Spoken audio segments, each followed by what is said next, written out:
Rain had just stopped over Normandy. Smoke still rose from craters that swallowed trees and men alike. A German lieutenant, mud clinging to his boots, bent down beside a burnt-out Sherman. The steel was still warm. Among the debris, helmets, torn maps, an empty Colt, he noticed one helmet lying upside down, filled with rainwater. The insignia showed it was American. He tipped it gently. Out fell a folded paper, soaked and creased, as if it had tried to survive the war too. He opened it. Faint pencil marks crossed the page, lines written by someone young, with steady hand and quiet heart. When I'm gone, let rain fall gentle, so my mother will think I'm only sleeping. The lieutenant froze. Around him, the battlefield breathed like a wounded beast. Engines crackled, horses lay in ditches, the air smelled of gunpowder and wet earth. He looked again at the words, almost ashamed to touch them. This was no military code, no coordinates, just a fragment of peace trapped in a helmet meant for war. He glanced at his men, engineers from the Wehrmacht, scavenging for parts, bolts, and cartridges. He folded the poem again, slowly, carefully, as though the act itself might summon the dead boy who wrote it. Somewhere in the distance, artillery thundered. Yet for one impossible second, it felt like silence had taken command. Among steel, ruin, and orders shouted in the rain, they had found something that didn't belong to the battlefield. They had found a piece of language still alive. If you value stories like this, don't forget to like and subscribe. It helps preserve forgotten chapters of history. And as you listen, share where you're watching from and what time it is where you are. Because somewhere, someone once wrote those words in the dark, hoping a stranger would one day read them aloud. Between the sound of cannons, they had found poetry. They gathered around a wooden crate near the edge of the field, officers and engineers alike, all dirt and disbelief. The paper passed from one scarred hand to another, trembling slightly each time it changed possession. No one spoke at first. The silence between them was heavier than the smoke above. Someone finally whispered, "Who could write this?" They tried to guess. A medic, maybe. A chaplain. Perhaps just a young private who carried poetry in his pocket instead of a photograph. The handwriting was precise, clean, almost shy. In the corner of the page, a faint note remained legible. Fort Worth, 1943. Texas. That single word traveled among them like a ghost. It made the war suddenly enormous. They realized the man who wrote this had come across an ocean, crossed continents, only to die in a foreign field. Captain Reinhardt, the senior among them, studied the lines for a long while. Fort Worth, he murmured. He must have been barely 20. Another officer spat into the mud, half to hide the tremor in his jaw. "We kill poets now," he said, "men who could write like this." The words landed hard. No one argued. For the first time since the invasion, the line between conqueror and victim blurred. A soldier named Vogel, once a teacher before the war, rubbed the paper between his fingers. "Maybe," he said softly, "the poem wasn't meant for us to find. Maybe it was meant for his mother, and we stole it." They stood around the helmet, their reflections flickering on its wet surface, as if every face was asking forgiveness from a stranger they had never met. Later that night, inside their temporary quarters, they tried to sleep. The artillery had quieted, but the poem lingered in their minds. Even the youngest among them, the one who used to whistle before lights out, said nothing. The paper lay on a table between gas lamps and ammunition. No one dared throw it away. It had become both evidence and confession. Outside, the wind moved through the ruins, whispering across the helmets and rifles. For the first time, the Germans felt the battlefield speak, not in the language of commands or victory, but in the quiet rhythm of someone's unfinished life.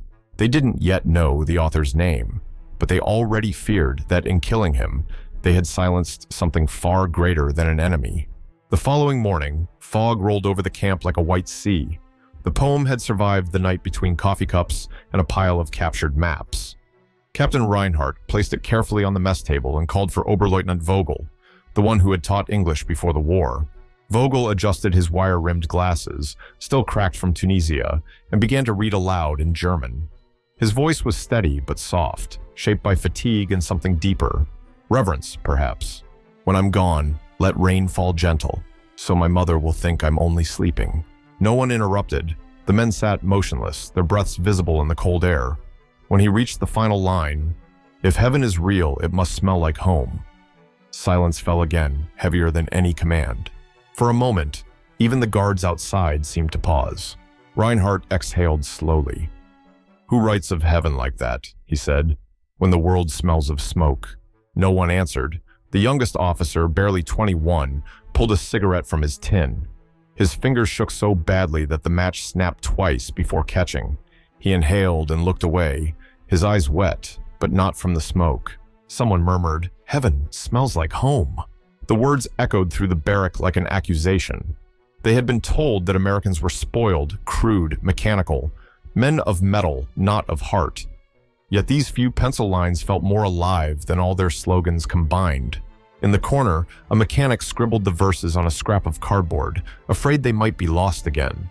He had once fixed typewriters in Dresden. Now he copied a dead man's words by hand, as if restoring something sacred. Outside, the sky broke open. Sunlight streamed through the wire fence, turning every droplet on it into a thread of glass. The men blinked at the light, the poem still ringing inside them. That night, the lieutenant who had found the helmet lay awake on his bunk. He couldn't stop hearing the rhythm of that final line. He had survived 5 campaigns, 3 bombings, and countless orders, but nothing had struck him as deeply as those 8 simple words written by an unknown hand. "If heaven is real," he whispered into the darkness, "then what have we been fighting for?" No one replied. The camp slept under a sky full of artillery scars, yet inside that silence, something human had returned. By the 3rd week of captivity, the war no longer felt like a map. The men had been moved inland, Camp Crossroads, Texas, a vast expanse of wooden barracks surrounded by cotton fields and barbed wire that shimmered under the relentless sun. For the first time in years, they could hear birds instead of bombs. The poem had traveled with them, folded inside Vogel's Bible. One night, during inspection, a young guard named Miller noticed it and asked what it was. Vogel hesitated, then told him, "A letter from one of yours." Miller nodded, but said nothing. The next morning, he brought them a small notebook, empty, clean, and left it on the table. Days turned into routines. The prisoners were assigned to pick fruit, repair fences, or unload supplies. At first, they worked in silence, but soon, something strange happened. They began to hum American tunes, the kind they'd heard from the guards' radios. It wasn't rebellion or mockery, it was curiosity. Reinhardt started writing again. His first line came to him while watching factory smoke rise over the horizon. "Fear is a language we all learn too well." That night, around the table, the group discussed what fear had taught them. One man, once a poet from Leipzig, spoke quietly. "Only when afraid do we write what's true," he said.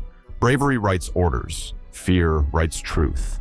The men fell silent again. The phrase lingered, like a revelation too fragile to touch.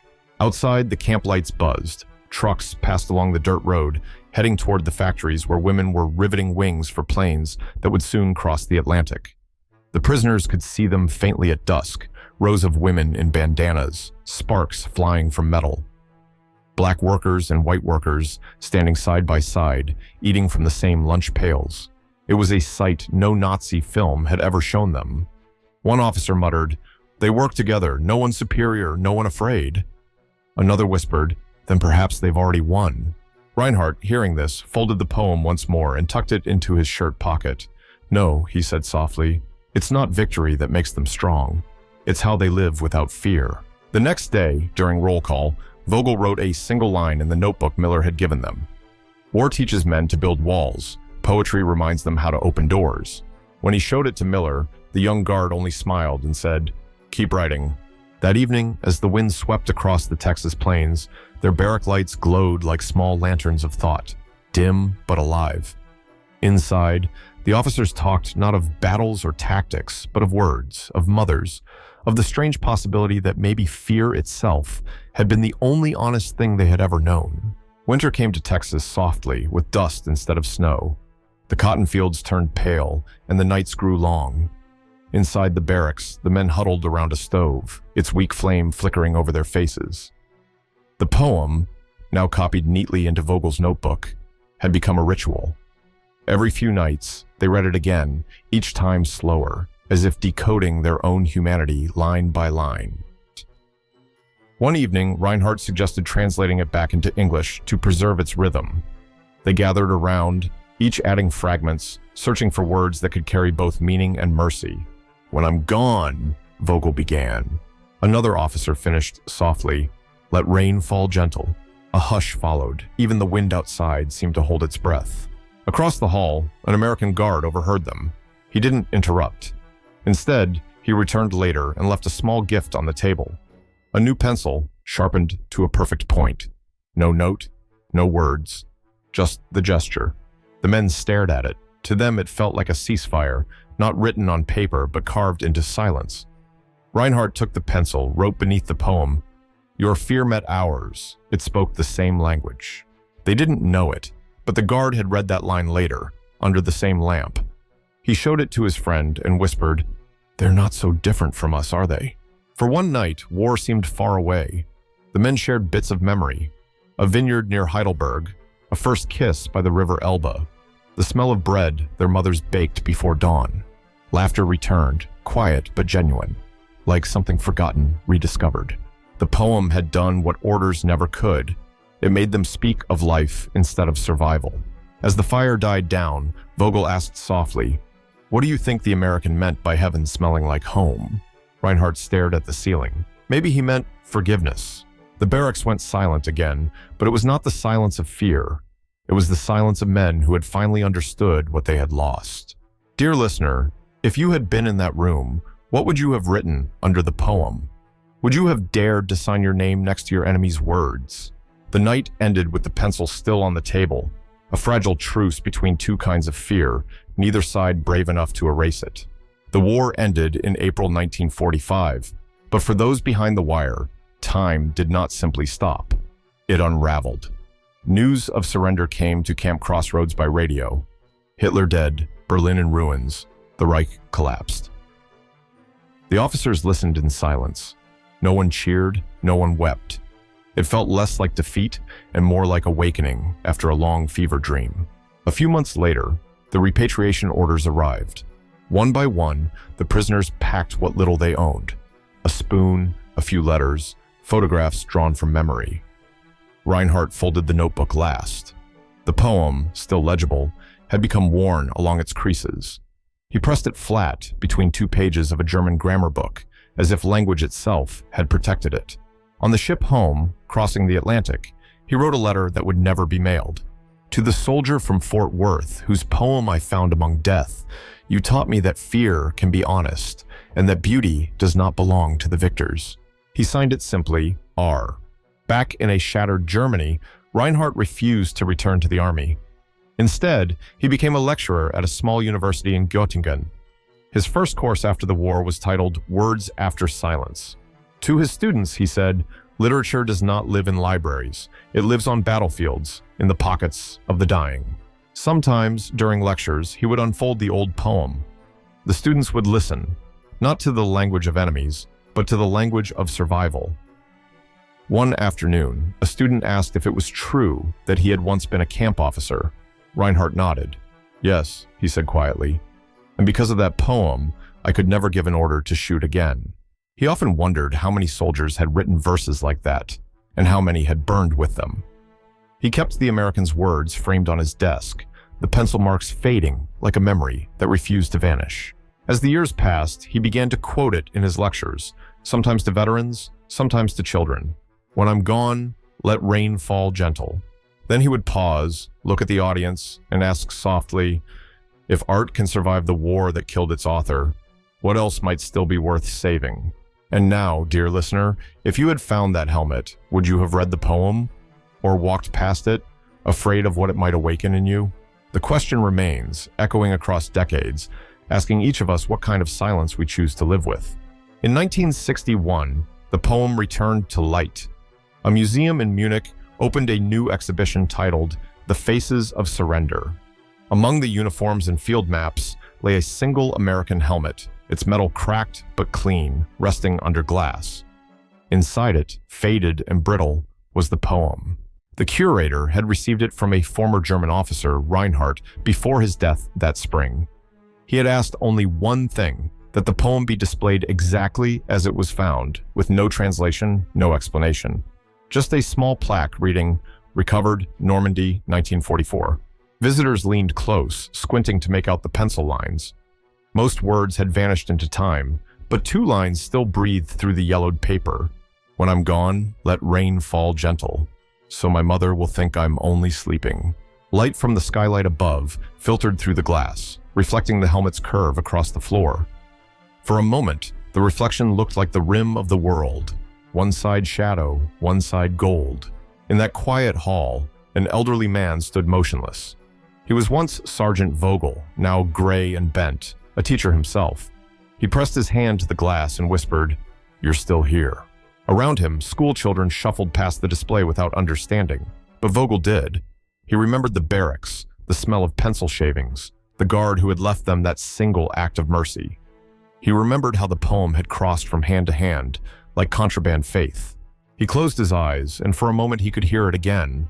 The rain over Normandy, the silence after the last shell, the fragile voice of a boy writing home. Outside the museum, church bells rang. Vogel stepped into the light, feeling its warmth against his palms. The world had rebuilt itself with glass and steel, but the poem had outlived both tanks and slogans.